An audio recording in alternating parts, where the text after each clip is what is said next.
Well, they are. I think the question is, why aren't more people buying it?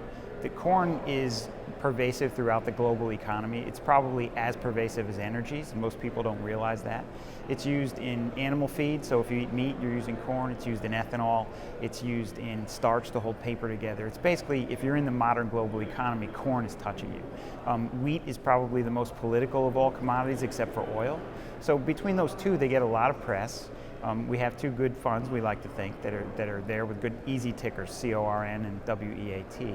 But the interesting part is that people won't stop eating, they won't stop feeding their animals, regardless of what the economic situation is. And here in the autumn, it's very interesting. China and the United States are the world's two largest corn producers. We're both in the northern hemisphere.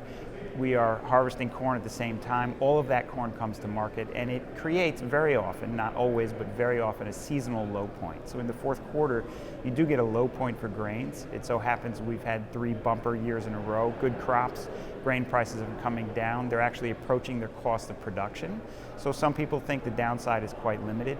And we do get a drought occasionally. Every 2 to 5 years, you get a yield decline globally, for corn especially, and that does result, because the demand is so steady, it does result often in some significant price moves for grains. So grains demand is very steady. Right now their price is very low. We're at a seasonal low point, or entering a seasonal low point.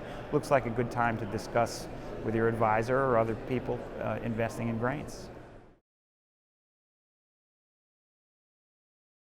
ETFs just surpassed $2 trillion in assets. They just surpassed, apparently, this year, the hedge fund industry in the size of assets. So it's very exciting.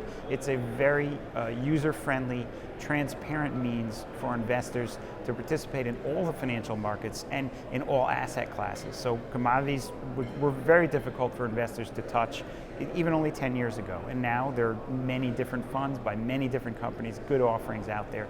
So investors can really invest in a variety of asset classes, much like professionals could before, and that's due in large part to the ETF industry.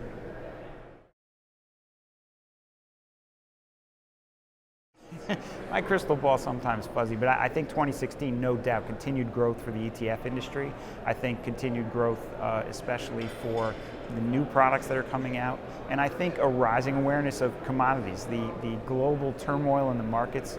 People have realized, especially for agricultural products, they keep using them no matter what their portfolio says. They're going to keep using those agricultural products.